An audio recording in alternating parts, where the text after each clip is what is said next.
where we are the worldwide community empowerment group where we speak life into the community. Log us on WCEGTalkRadio.com. Watch us live on your smart television, on Roku, cable channel, YouTube, Facebook, LinkedIn, and now Fanbase, Blue Sky, and Twitch. Search us on WCEG and subscribe all social media outlets. My name is Damita Chatman. I'm your host for the next hour. All the opinions is not the producer, but it's the guest and the host. Thank you. Download us on your free mobile WCEG mobile apps and Lexi Play WCEG Talk Radio. I want to thank everyone for coming today. I want to thank my guests. Uh, I want you guys to relax.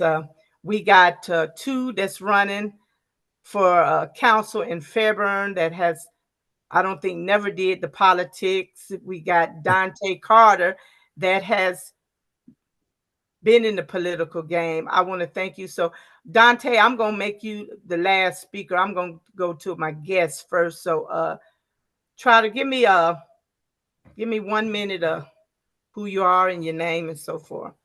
All right. Well, first off, I have to say thank you to WCEG and Ms. Chapman for allowing us to utilize your platform. I'm happy to share this stage with Mr. Perry and Mr. Carter. My name is Rian Trotter. I am running for City Council for the City of Fairburn. And for me, it's rooted in love. I'm actually from Fairburn. I went to Creekside High School in Fairburn. And I also, my wife is also from Fairburn as well. And so we have deep roots here in Fairburn, and now we're raising our kids here. And so it's rooted in love. I went to Payne College in Augusta, Georgia, historically Black college university, and that's where my love for community engagement started. As we kind of got into the community, you know how those HBCUs are. Like you have to do all the drives, the voter drives, and all of that stuff. And I also pledged to Kappa Alpha Psi Fraternity Incorporated, and that was also, you know, kind of pushed me out there to spread my wings and get more engaged and more involved. And so, fast forward, here we are, 2025. I have a successful real estate business. I've sold 48 homes over the last 6 years to people just in the city of Fairburn. And so I not only live here in Fairburn, I recruit people to Fairburn. And so I believe in the city that much. And so when I look at the entire scope, for me, I feel like Fairburn's a great place to live. I think we've done some really good things, but I think it's time to move it into the future. It's time for some new, fresh, you know, blood, some fresh energy, some fresh ideas. And that's what I want to represent. And so I just want to come back and pour back into the city that's, you know, helped create the man that I am today. Okay. All right, Mr. Perry. Hey, again, thank you so much for allowing us to utilize your platform today to bring the viewers into the things that we would like to do, the people that we are, and the character that we bring to this race. I'm Samuel Perry. I'm running for Fairburn City Council. Basically, I've been a lifelong selfless servant. 37 years in the United States military. I just retired 1 September. 12 years in the United States Marine Corps, 25 years in the United States Army, my last 15 years as a commissioned officer. My last assignment was 2,500 soldiers, 150 civilians across 5 states, a budget of $25 million and more than $3 billion worth of equipment. So I bring vast amounts of leadership, responsibility, and the ability to resolve conflict and collaboration amongst different interagencies. I've lived here. My family's been here for 28 years. We moved here in March of 1998. Me and my wife, we had our kids here. We've seen Fairburn grow from 5 to 7,000 up until what it is now to 17,000. Out of the great things that Fairburn has been able to grow and evolve, it still has that small town, that flavor to it. And we do acknowledge that we do have to move into the future. But that has to be done smartly. It needs to be done disciplined, so that we're maintaining that delicate balance that we have left of green space versus a commercial, so that our residents can move about our city safely, so that they can have restaurants to eat in, that they can have good schools for their kids, and that we can live here in this community that we do call Fairburn. So I respectfully and humbly, I ask for the citizens' votes. And I will be an honest advocate for their voices here in Fairburn. Thank you. Okay. Dontaye?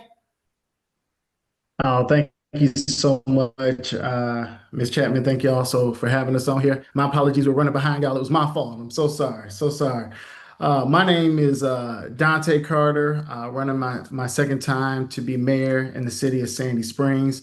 This is a city that I've honestly called home since, gosh, about back in 2013. And the city has grown to be more diverse, and not only do we have representation, but that our voices are heard. And so, one of the things that I'm going to be doing within the first 100 days is creating a housing advisory council to really guide a lot of this development that's happening, as well as a public transportation advisory committee, because it's our council, because it's just important that, again, that we are bringing the voices of the people into these meetings where a lot of times they're not being seen, they're not being heard. And if they're not seen or heard, they're not valued. And that's what this race is about putting our values first. Okay. What I would like about it, and I saw the flyer. You probably saw the flyer. It says uh, Afro American men in politics. How do you guys feel about running as a black man in 2025? Because right now, and Dante's been out there a long time, where in the Democrat field, where they wanted to push the narrative of the woman, the woman, the woman. And I'm a woman. I understand all that. But I always say I have a son too. So if I talk about just pushing the woman, then I'm pushing my son out. So I'm going to ask uh, Mr. Perry, how do you feel? Because you was in the military. How do you feel about that right now? Hey, so right now, I think just from the national stage of what politics looks like, you have government that I say that the people may have lost confidence in. I think that we have things like right now we have an ongoing government shutdown. I'm not blaming red or blue. I'm just saying that there's a government shutdown that's impacting everyone, every walks here in America. You have food programs where people, they're literally going about to go home hungry. You have healthcare programs that are being not just whittled down, but almost blown up to non-extinction. You have voter registration levels that have been suppressed. I think we've lost over 450 voters right here in the state of Georgia alone. So when you're saying an African American man, you stepping into that foray, you have to understand that shots are going to be fired. You have to say, look, I'm going to stand up for what's right. I'm going to stand up for what I believe in, which is the morals and the values of your community. And again, that's not either red or blue. It's just the reality that we all share the same space. Your house next to my house doesn't mean red or blue. It means that I have a neighbor, and I need to be able to have good conversations with my neighbor. We need to be able to respect each other at all times.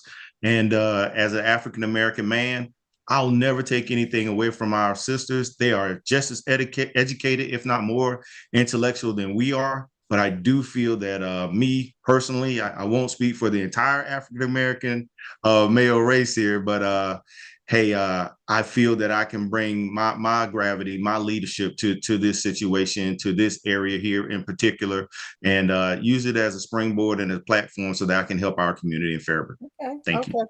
What about you, Mr. Trotter? Yeah, I think that's a fantastic question, and I like a lot of what Mr. Perry said. I see in that background, Mr. Carter has something to say. I stand with black women, and that's me too, man. I have a strong black wife. I have two beautiful black daughters, but I also have a black son, and I feel like it's important for me to set the stage for him to let him know, what representation looks like. I'm pro inclusion. I feel like everybody should have a voice. Everybody deserves a seat at the table. But as a black man, I do feel like I'm more aware of the responsibility to set the example. I say this all the time. I say, me knowing my history is my superpower. I am a history buff. I know all of the history of my family on both sides, and I know what they went through to get me to this point. And so everybody didn't get to run for city council. Everybody didn't get to, own a home and all of those things. But I stand on their shoulders. And so as a result of that, I owe it to them to do the best job I possibly can to represent black men well. I like that. What about you, Dante? And I've been in these circles a long time, and so these conversations have been going on for a very long time. It's and it's heavy. You see the sign behind me. I stand with Black women. I got a very I got one of those Black women that have really set the standard, right? A partner at a minority owned practice, highly educated, all these, there are very few people, regardless of race, that could come into this house and be humble, right? Like it's a lot. My my issue with this all, and this is Dante, no titles, no labels, this is just Dante. Um, no other group of men in the Democratic Party vote like Black men do. What's happening here is from both sides, we're still dealing with people trying to divide our community. And I got a problem with that because it's a community, and communities are made up of families, men and women. And so when Absolutely. I hear these things, it frustrates me because I can celebrate my wife and everything that she's done while also acknowledging the space of my presence as well. And we have to be able to be in a place to have these conversations. You know, we're not being real. 85% of Black men are still marrying Black women. Like we're still having babies. Even, I mean, when I sit back and I think about this stuff, the narratives that have taken off and run away with, they're not accurate of what our community truly is. I'm on a panel with two amazing brothers that have distinguished themselves as well. I'm distinguished. I got a wife in my house that's distinguished. We can celebrate all these things. Black women are outvoting everybody in the Democratic Party, but guess who's number two? It's Black men. It's Black men. Black men are carrying that load. And so I think that we just got to be honest about these conversations and the fact that I can fight for my daughter and still fight for my nephew. We've always done that. We've always done that. Harriet Absolutely. Tubman wasn't out here by herself. You know what I'm saying? We just got to be honest about these conversations. We've been a folks for a long time that have been saving democracy. We're gonna have to save democracy again. And my challenge to our community is we got to block out the noise because when we go to save democracy, we're gonna have to do it together. Absolutely. Yeah, Let that's me tell good. you the hot button right now, and you going as mayor, and the other two going in city council. The hot button right now is the warehouses and the data centers. Mhm. And so let's touch the data centers. Dante, and you can give me a second, don't have to be long, so we can get it. How many data centers, or are they putting up data centers fast like they're doing out on the south side? Um, and just being full transparent, I'm not sure how many data centers have gone up, but I do know it's a hot topic. I know we got a few up here that are coming up, and so they're coming into Georgia, and we got the data centers and we got all these companies coming in Georgia. My issue with all this stuff is if they were putting this stuff into New York, they'd be having to pay city taxes on all this stuff. And we're being even capped on that end. You know what I'm saying? So now y'all bringing in stuff we don't want. Y'all not paying taxes. We got roads that are being worn down. They keep saying they're bringing in jobs. They're not bringing jobs. They're bringing employees who are wearing our roads down, who have us sitting in traffic for hours. And we just got to be honest about how we're gonna handle these things going forward. And I know I'm speaking more from that North End Sandy Springs side, but countywide, we got to work together because if I'm elected mayor, when I'm elected mayor, Ryan Samuel, I'm gonna have to work with y'all too on the South Side. And I mean, that's just the nature of what we do. And I think that, and that's why, Damita, I really appreciate you bringing us all together because very few people understand how interconnected politics truly is and who has to work with who. So having these conversations about where data centers go and where these warehouses go is important, and that's one of the things that I really appreciated. So I got pulled into this whole clean energy conversation with Senator Warnock's office and some of the clean energy folks. And I just remember his office saying, we're all for, clean energy. We're all for going green. We all for environmental, just making sure environmentally things are going well. We're all for that. but the trash that comes along with it, we don't want in Black communities Absolutely. anymore. And so that's that, and that's what I'm saying. We got to have these conversations countywide because it's important to make sure that all our communities are doing well. Absolutely. What you think about it, Trotter? It's concerning for me, being that I work in real estate and I specialize in building communities. I work all over the city. I work north, east, west, and south, and I just happen to live south. And so some of it is concerning because I don't see as many on the north end as I see on our end. And maybe that's because of just availability or cost or whatever that is. But I feel like, that's problematic. I was working on and selling homes in a community that was in Fayetteville, a really nice community, and they announced that they were going to do a data center like right behind us. And all of the city was involved. All of the citizens were fighting back against it. And even with everything, everybody had, it wasn't enough to prevent it from still happening. So I imagine that it's something on the other end of that that's so so sweet that the city can't turn it down, or maybe it's some type of legal ramifications that they can't turn it down. But I'm concerned because I don't know what the long-term effects of those things are in our communities. I don't know if that's wearing down our infrastructure or not, but I've heard, I've read things that could potentially be wearing down our infrastructure. I live in an area that does have a lot of warehouses in a centralized area, but we all share the same roads. And so, we all have to deal with the 18 wheelers, and, we have, high school close by, we have teen drivers and the 18 wheelers and this stuff. It just kind of makes me nervous. And so I'm concerned.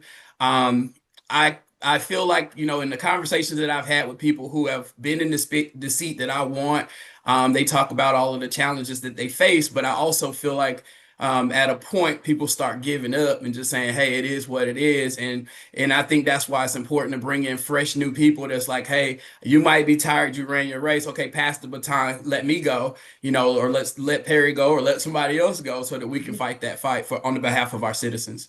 Yeah, I agree. What you think, Perry?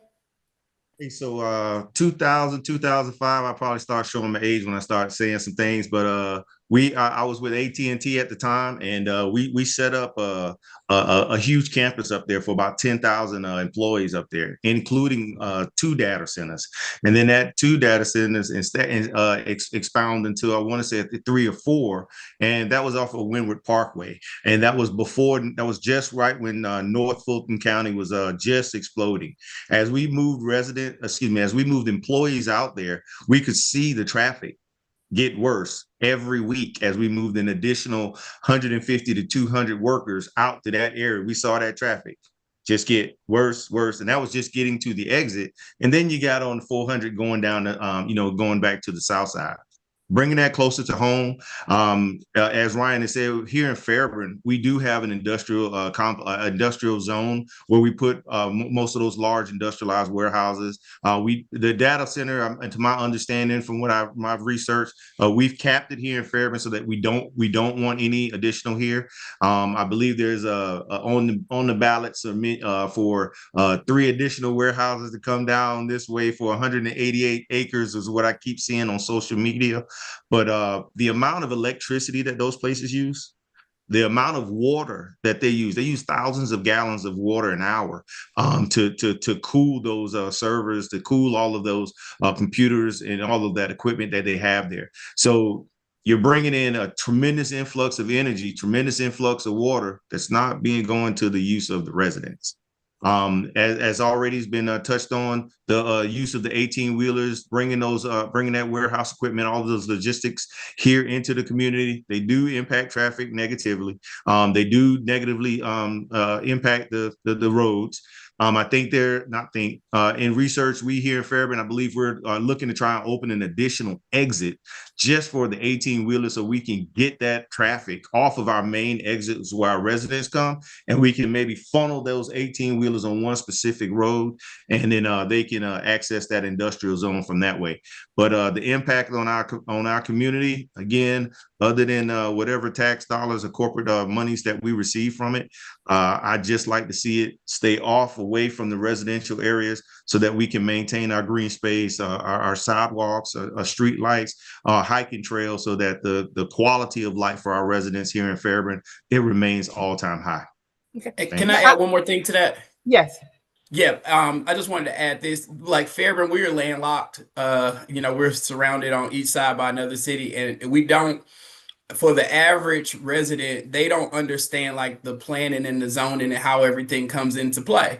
And so what it feels like is we need a grocery store, we need this, we need that, but all we keep building is warehouses. Now that may have been zoned that way, decades ago, but for the average resident, it's frustrating because you're like, wow, I have to go all the way over here to get some groceries instead of right here in my face, but then here comes another warehouse. And so a lot of that ties back to transparency and education and just making sure people are aware of how that stuff came to be.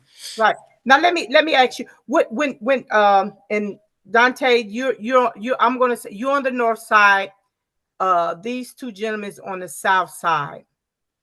How can we bring the two together? Because if you hear people talk, they always say the north side, the south side. The north side get this, the south side don't get this. But being transparent, Dontaye, and you can answer this if you want to. And if you answer it, you can just put it on me because I watched it through the years. The north side, the difference between the north side and our side, the north side people tend to show up in numbers. Am I correct, Dontaye? Well, so here's what I'll say too, right? It's a resource thing, right? Mm-hmm. We live in a part of town that's saturated by resources. And that's part of why I'm running, right? Because even in Sandy Springs, the south end that's closer to Buckhead is getting much more resource than this north end up here where I live at. You see what I'm saying? And Right. so we in order for us to change it, we got to start talking. The problem is we've allowed ourselves to get caught up in these bubbles of, well, that's a north end thing, that's a south end thing. I've lived in Sandy Springs. I lived up in this area the whole time I've been in the Atlanta area. But you see me on the south side. Why? Because I know we got to work together. I understand how the pieces of government work. So I know I got to show up down there. This had nothing to do with me wanting to run. It had everything to do with me saying, man, if something comes up and we got to go to the Fulton County Commission, I got to have some people on the south side that I can reach out to, that I Absolutely. can call, that Absolutely. we can mobilize around. Yeah. And so back to your point about how we do it, we got to do it. Fairburn, I know it's a hike up this way. My father's folks live down in Columbus, so I drive that. I hit down through there. But what I'm saying is, I know it's a hike up here, but coming up here, having these relationships, and they don't even have to be driving up here. It could be us meeting at these different meetings that are happening countywide, right? And us building relationships. This whole thing is a Absolutely. relationship game. And I think the only thing that's hurt us is we're just behind the eight ball when it comes to it because of what our people went through while we were here. And so, but things are different, right? And I don't say better, right? I'm saying different, Different. as in, we're still in that same fight, but how we get to that end goal is just different. And so we got to have these relationships. We got to be able to talk, because when they start attacking voter suppression, they taking 450,000 voters off the rolls. It ain't just Sandy Springs. It ain't just Fairburn. It's Georgia. We all in Yes. Georgia. So we all got to be able to work together so that when it comes to us needing to mobilize, we can do those things. When it's time to say, you know what, we got to ensure that folks are being protected. Their rights are being violated. I got to be able to call Ryan or Samuel and say, hey man, yo, if we need to meet in Atlanta or wherever we need to meet at to hold this press conference so that we can make sure that we're protecting our folks' rights, let's get to it. I know, Dontaye, you running for mayor. We're gonna hold off on that. But I'm gonna ask Ryan and Samuel this. I think I know Fairburn is the only out of a couple, and I'm just gonna name Fairburn, that the mayor is the CEO of that. Right. And you guys, the mayor runs the whole city basically, where y'all have a strong mayor and a weak counseling. Yes, ma'am. In the mayor and the council do policies and procedures. How do you feel about giving the mayor all of that power? He can basically, a mayor can do over there, can do anything they want to do. Let Sam, you me go first. So I've been a resident here since '98. At the time, we had a mayor name was Miss Betty Hanna. Miss Hanna was mayor here for, well, I'd say at least 30 years. So when you ask me why that mayorship, why that position probably was able to obtain and absorb so much a power. That's primarily why. And I just believe that as we've went along, we probably have not reviewed that to look to provide more equity to, say, the city council.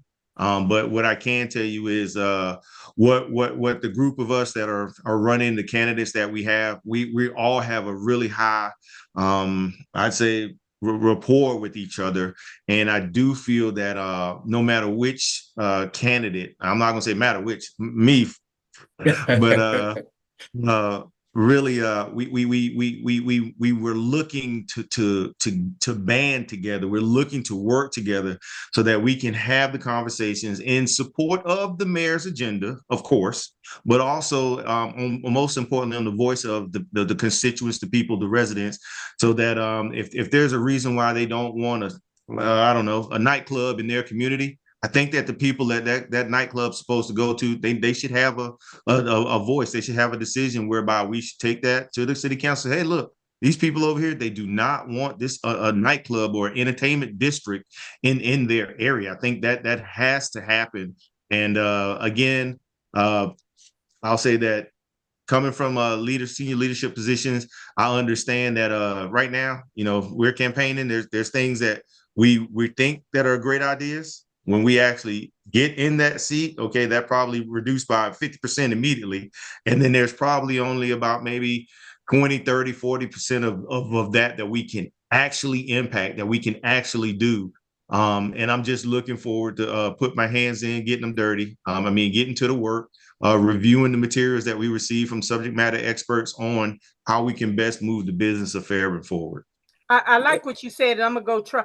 I like what you say. You guys that's running, all of you have that relationship. You understand, you respect each other. Even if you don't get in there, you respect each other. And what I'm going to say, and then I'm going to say this. I have not, doing my research, I have not heard one candidate talk badly about another candidate that I've heard. So again, I mean to like really hammer this home. We've been on. I think, Ryan, this is probably me and your fourth forum that we've been on in the last week. Yep. Okay, so we're seeing each other. We're seeing each other's families. There's no need to continue backstabbing or mudslinging again, because it all raises to the public eye. We should be a united front, especially in our community, which is Fairburn's now about 73% African American. When I moved here 30 years ago, it was on the flip side opposite. So the times have changed. Ryan, he's an African American man. He's married. He has a family. He's important in his home, and he's absolutely risking it all to try and be a contributor to this community. I'm doing the same, and everyone else that's stepping up to run for this council, we're trying to do that same thing. And I just feel that we should stay above the fray. We should remain professional at all times, we should just move forward as a united front, if and at all possible. Okay, Ryan, I like that. I like that. I like that as well. And all I want to add is that, well, first off, just when it comes to the mayor, I try to tell people all the time, I don't work for the mayor. I work for the people. And so when the mayor is in line with the people, I will do everything I can to support the mayor. But when the mayor is not in line with what I'm hearing from the people, it's my job to step in and speak up for the people and also hold the mayor accountable. And I'm not just saying that in regards to a mayor. My father and my father-in-law are both pastors. They can't make decisions without going to their leadership board. And so I don't believe in one man just saying, hey, this is what it's going to be. No, you need a team of counsel to help you make those wise decisions. And that's why we're running. But in addition to that, I just want to say that, I appreciate what Perry said, as far as we're all trying to make a new way for Fairburn going forward. I've been married to my wife for almost 18 years. We disagree all the time. I like Perry a lot. We're going to disagree. But the way that we handle it is ties back to one of your earlier questions of representation. We can fight behind closed doors, but when it's time to get up on that dais and speak for the people, we need to keep our decorum and we need to speak on behalf of the people. Okay. And I think with you guys, race, it's not, you guys don't have a runoff. It's whoever get the most votes over there. Is that correct? Mm-hmm. I like that. At See, large. It's at large. large. See, At City of large. South Florida, you do a runoff. Dontaye, you guys have to do a runoff up in Sandy Springs, right? Yeah, unless somebody get the 50+1. 50 You know. plus one. So, How yeah. many in the race up there with you, Dontaye? It is it's 4 of us, but I mean I'm the only real Democrat in the race, only real progressive, and so I think, Okay. it just comes down to us turning that base out. Okay. But it's good to hear what y'all are saying, because that's how it has to be. I had to check one of my opponents over it, because he brought up an email that one of our other candidates wrote in a moment of grief when right around his mother passing, and tried to use that against him as him being unfit for office. And I Mm-hmm. just think we all right. We should be selling the city on our vision, not mudslinging. Absolutely. We're robbing our citizens of a choice. So I appreciate y'all Oh, and yes, everything. I like that. I like that over in Fairburn. Thank you guys for doing that. You might set the example Hey, even hey, for hey, my listen, listen, city. listen. I don't think me or Ryan. I don't want to take credit for it. I don't. I think that All you guys, all the all of us candidates that are over there. running, we're all great. We got two school administrators. We got two school teachers, administrators. Ryan does real estate. We got another young lady that works for a nonprofit. We got another young lady who's an entrepreneur here in the city. I'm retired military. I mean, so we got a gambit of what all that looks like. But Mm-hmm. we've come together to say, you know what? We're not going to be And divisive. We're not going to be a show. We're not going to be something. We're what we are going to be is we're going to be professional. We're going to be something that, like Ryan said, we can hold the mayor accountable.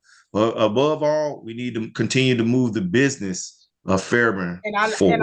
I like that. I like that. Let me ask you, what would happen? How do you feel about?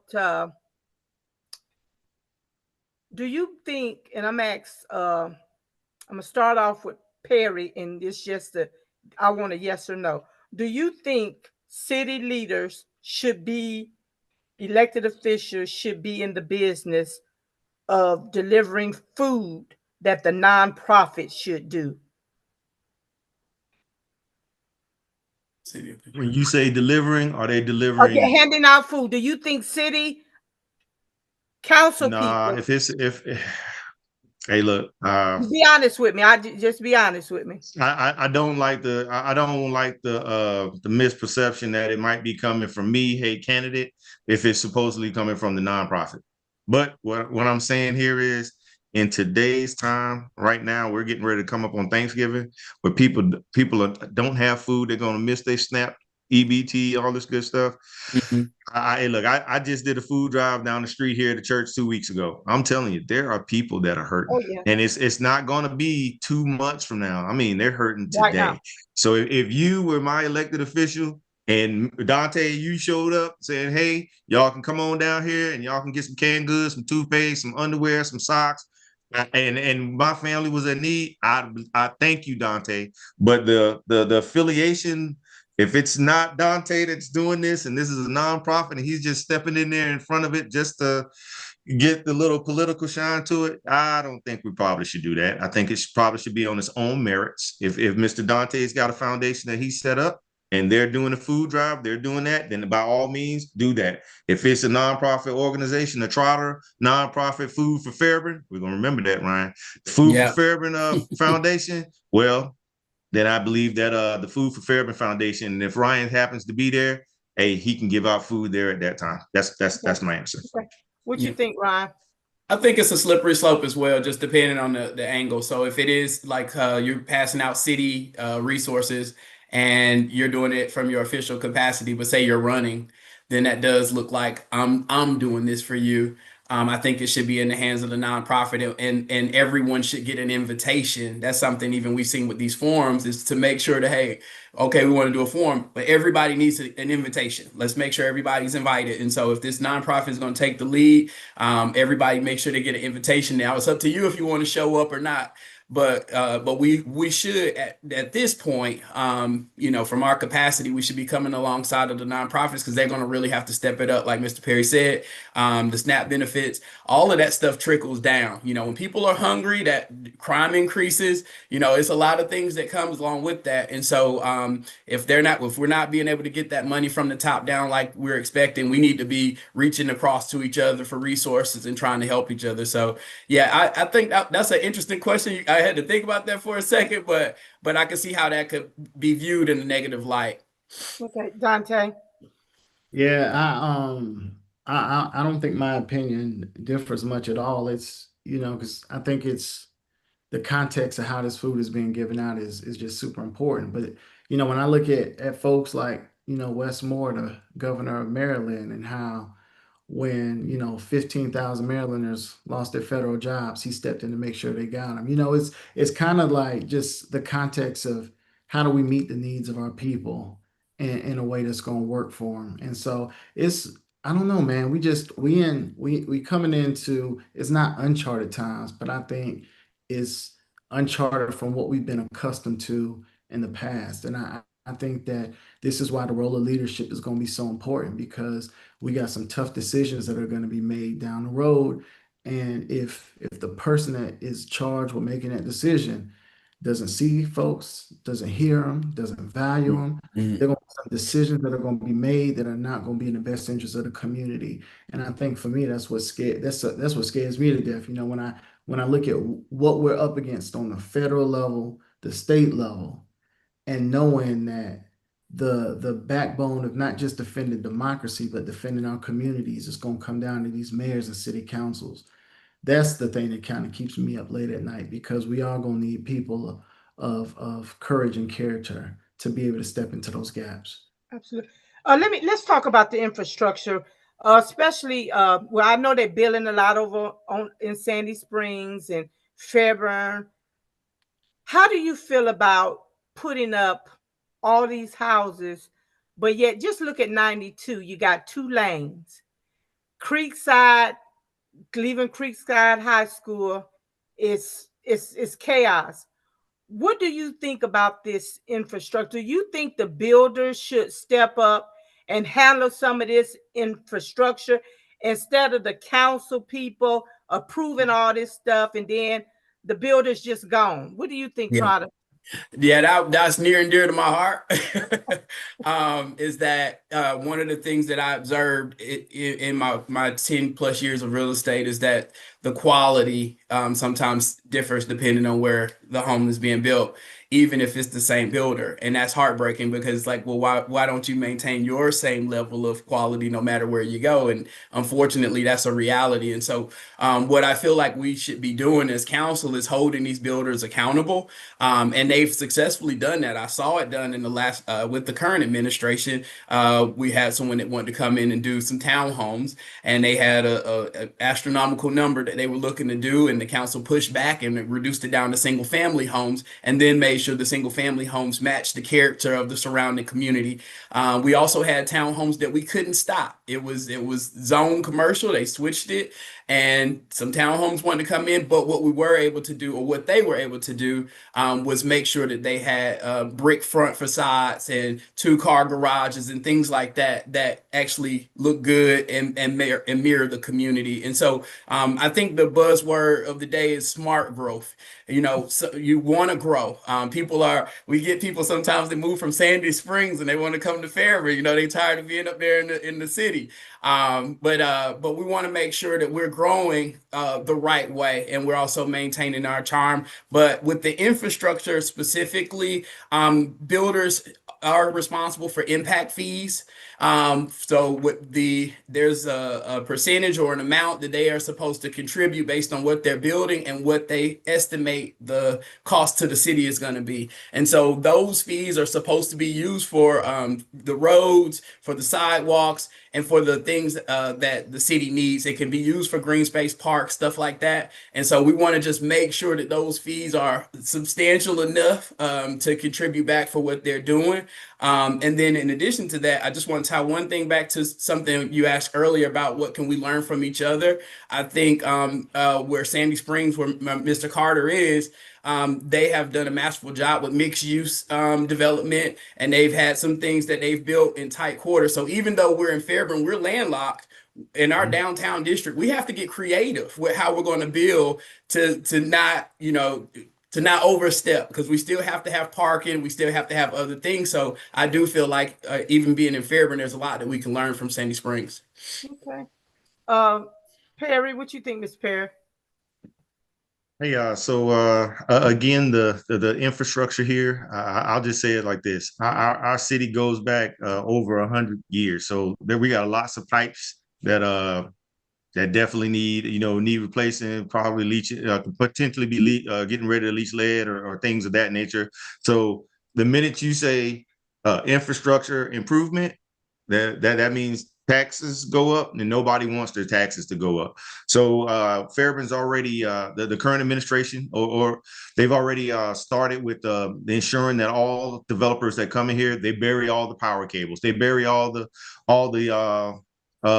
broadbands, so that the areas that are not serviced by this high-speed broadband, hey, guess what? You brought it near this area, and we can tie into it, and we can try and get broadband to all the residents, all the city. Infrastructure, when you're saying that, in order to get the mixed use that Ryan mentioned there for that's ongoing, not just in Sandy Springs, but mixed use first level, you have the coffee shops, the donut shops, the barber shops, the nail shops, little restaurants on that first level. And then the second, third, maybe fourth level, you have residents there, whether that's lofts or apartments or homes. You have those there. Well, again, that's more personnel, that's more people in smaller, tighter space, square inches. So that's more sewer, that's more water, more electricity, which means you have to upgrade that infrastructure. You're going to have to tear up those streets. And here in Fairburn, we just spent a massive amount of money making our streets nice and pretty with bricks at the intersection and things of that nature. Sidewalks, street lights. I've lived on Verlin B. Smith here for 28 years. 2 years ago, they put sidewalks in front of my house, y'all. They put street lights out there. It's amazing. That's all I can tell you. It's amazing to be able to walk out of the door and I can make a left or a right, and I can walk for 1.5 miles in either direction. Just things like that. You want to bring a good quality of life, and as the new developers come into our area, I don't want to say pay to play, but you're gonna bring quality homes here.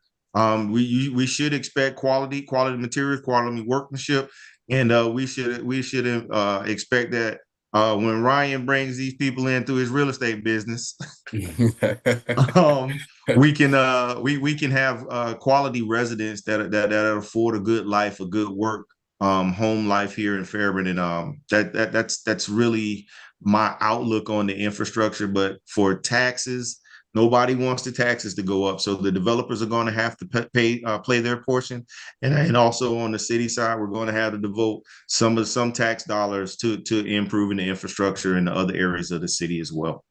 And Ms. Chapman, you're familiar with our area of town, and so like we always get the thing of like, well, you don't have these businesses, these restaurants, or these grocery stores and things because it's not enough residents, and so I'm not saying we just need to lay out, keep building residences, but what we've done so far, it's been pretty significant. It's like now we need to be going out to the businesses and recruiting the businesses that the citizens want in our community, actively recruiting them to come into the places that we want them to be. So I feel like there needs to be balance. And it needs to be smart, But I definitely feel like the future of Fairburn is much brighter when you have the right people in the room to hold those builders accountable.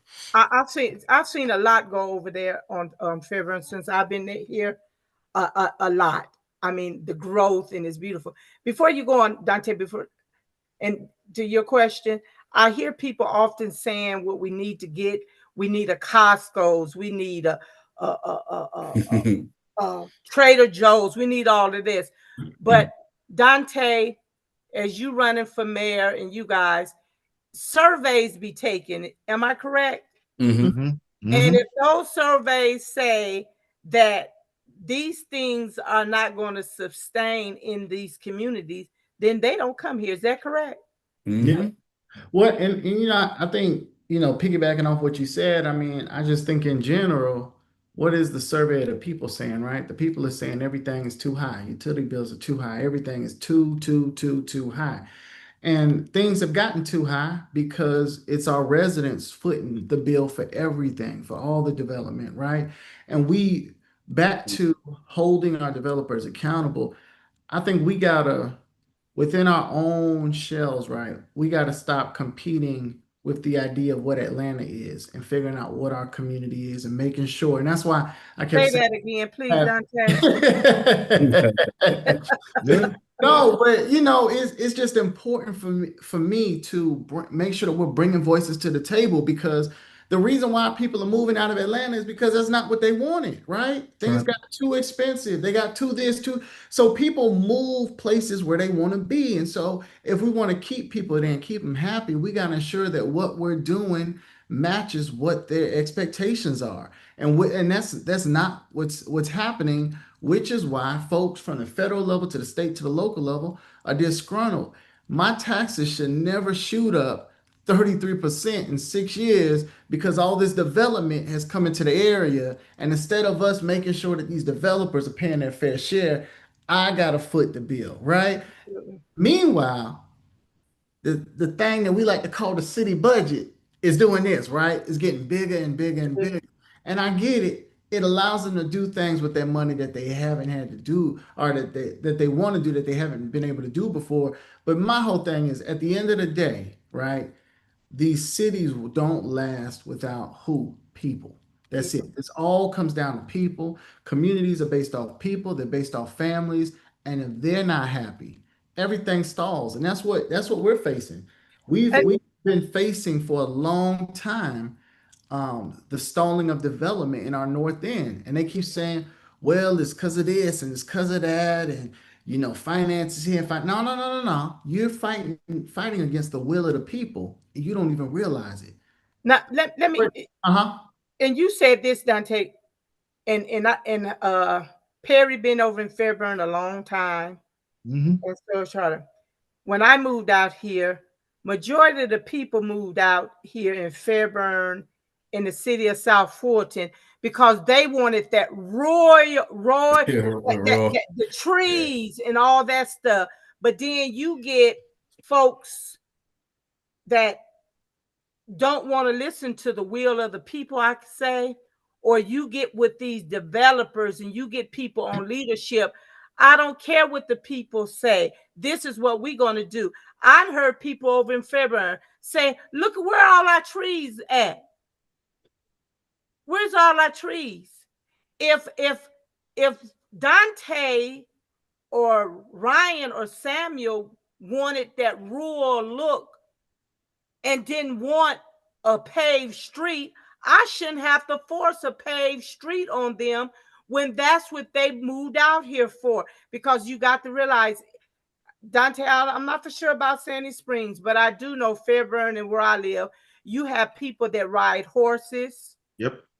You have people that's farming. They want that rural, but now you're having developers come in and their leaders are selling the communities out. I'm just going to say they're selling us out, getting stuff that the people don't want.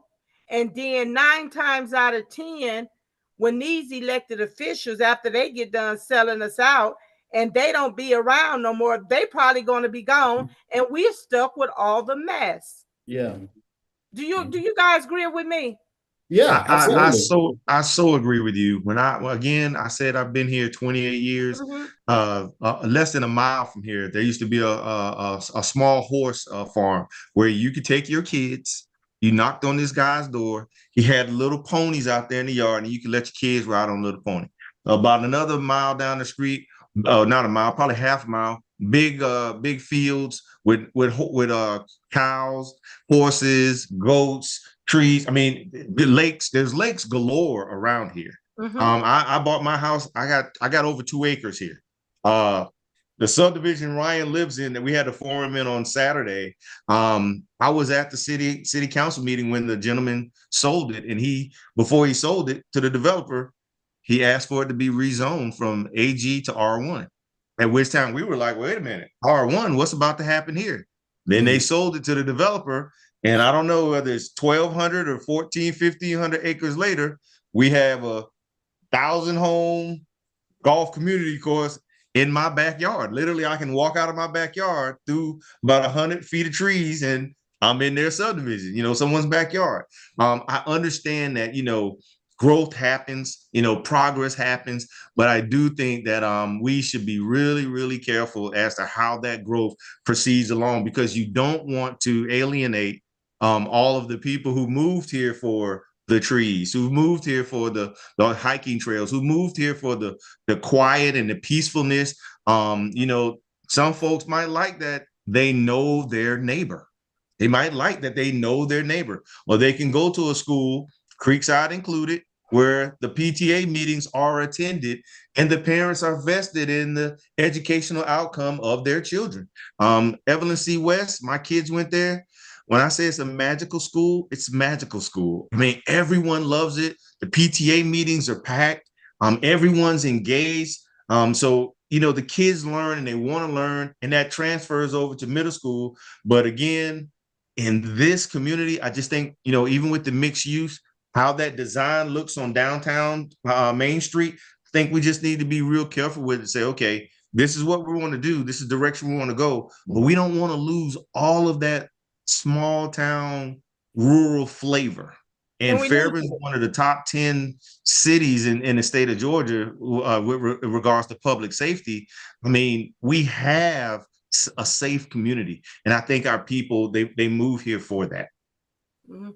Yeah, and Atlanta is expanding. I mean, from the inside out. I mean, so it's like everybody is chasing. It's an affordable housing issue there as well, but it's going in every direction. I remember when Villa Rica was out, just out of town, and now people are moving to Villa Rica. And then on the other side, I got people all the way in Covington.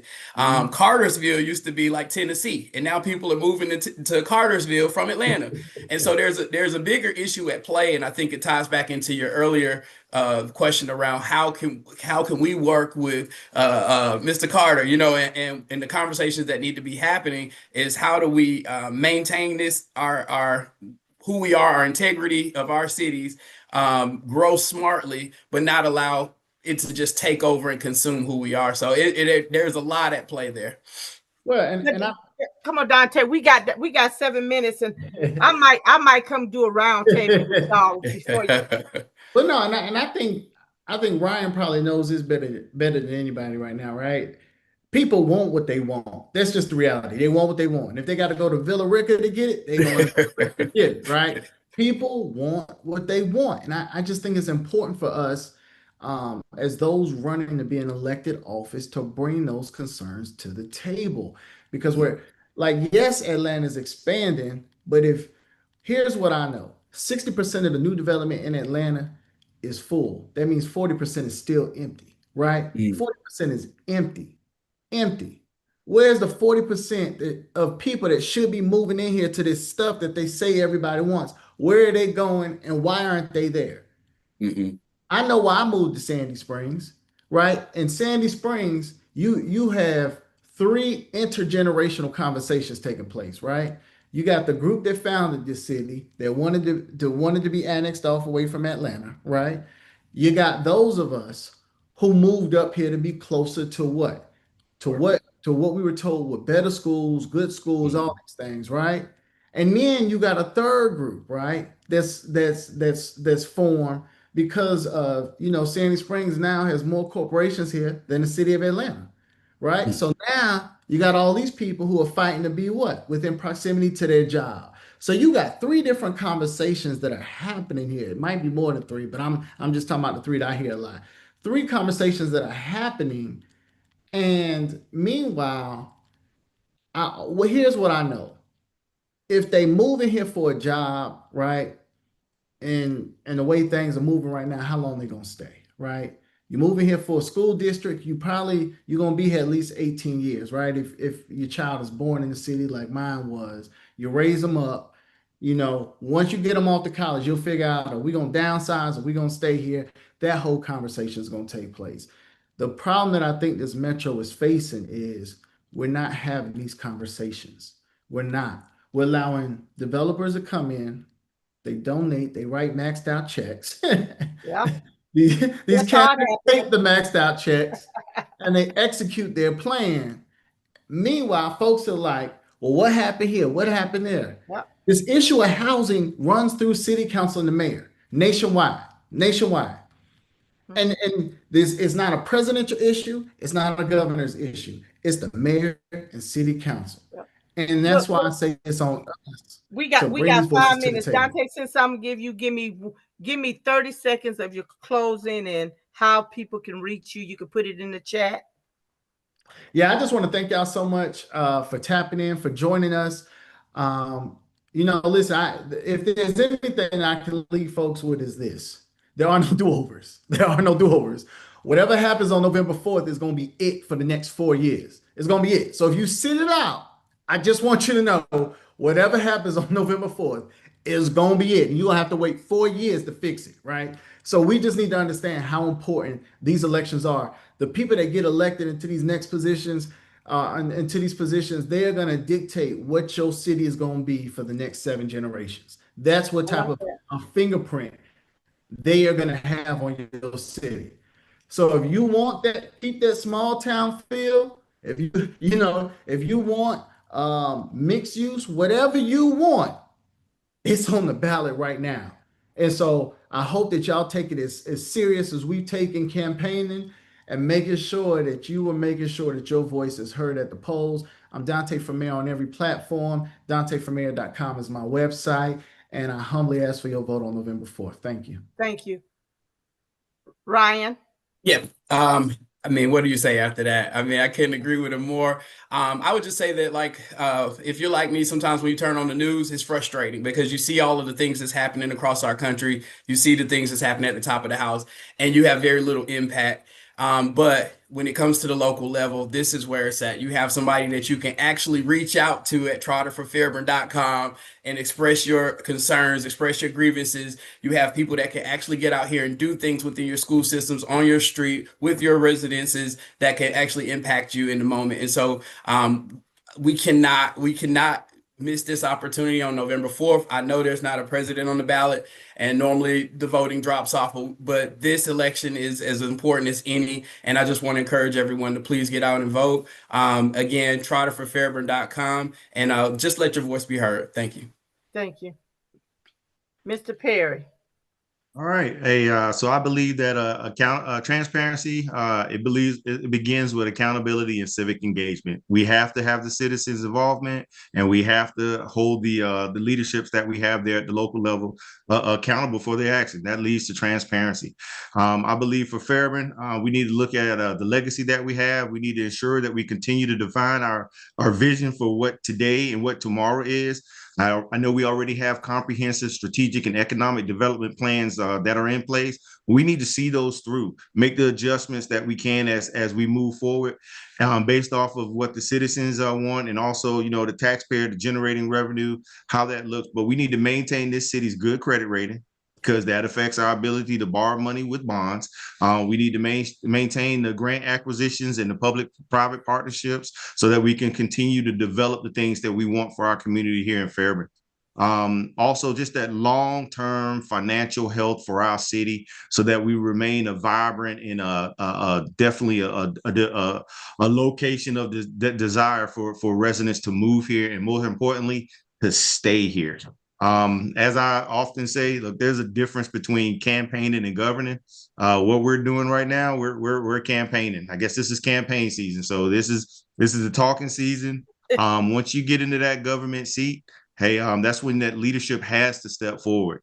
I've been in those leadership positions. I bring that experience, and what I feel is effective government. That's when you do the detailed management of, and you manage those limited resources that you have, and you provide those services, those critical services, public safety, emergency management, fire, infrastructure, economic development. You provide those services to your residents, and that would be me and you. And I ask everyone to vote for me, Samuel Perry, and I'm at sam4fairburn.com. Well, thank you guys so much. Early voting, the last day is this Friday. Voting is November the 4th. I'm going to leave this with you. Know before you go. Amen. Know who's on the ballot.